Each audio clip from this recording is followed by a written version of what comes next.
ముస్లింలకి రోజుకి 5 సార్లు అజా వినిపించడం అన్నటువంటిది జరుగుతూ ఉంటుంది. ఉదయం 5 గంటల నుంచి బిగిన్ చేసుకుంటే రాత్రి దాకా కూడా ఉంటుంది. సాధారణంగా ముస్లిం దేశాలలో పెద్ద పెద్ద సౌండ్లని అలౌ చెయ్యరు. మినిమమ్ సౌండ్‌తో నడుస్తుంటది. మన దేశంలో డెమోక్రటికల్ కంట్రీస్‌లో కాస్త ఎక్కువ శబ్దాలే నడుస్తుంటది. చుట్టుపక్కల వాళ్ళు కూడా ఏమి మాట్లాడరు. అదే సందర్భంలో నడుస్తూ ఉంటది. న్యూయార్క్ లాంటి చోట్ల మొన్నటిదాకా పెద్ద శబ్దాలు లేవు. అయితే ఇప్పుడు మందాని వచ్చాడు కాబట్టి ముస్లిం సామాజిక వర్గానికి సంబంధించిన వ్యక్తి కాబట్టి ఆల్రెడీ ఎన్నికలకు ముందు మనం అజా మిగతా దేశాల్లోకి మళ్ళీ అనేది భారత్ లాంటి దేశాల్లో తరహాలో పెడతానికి ఒప్పుకుంటానన్నాడు. ఇప్పుడు అక్కడ పెద్ద ఎత్తున ఈ ప్రేయర్స్ వినబడతా ఉన్నాయి.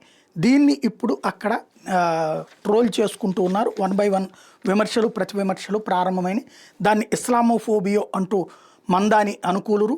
అదే సందర్భంలో అమెరికన్ కల్చర్ని మార్చేస్తున్నారంటూ అటుపక్కన రిపబ్లికన్స్ మాట్లాడుకుంటున్నారు.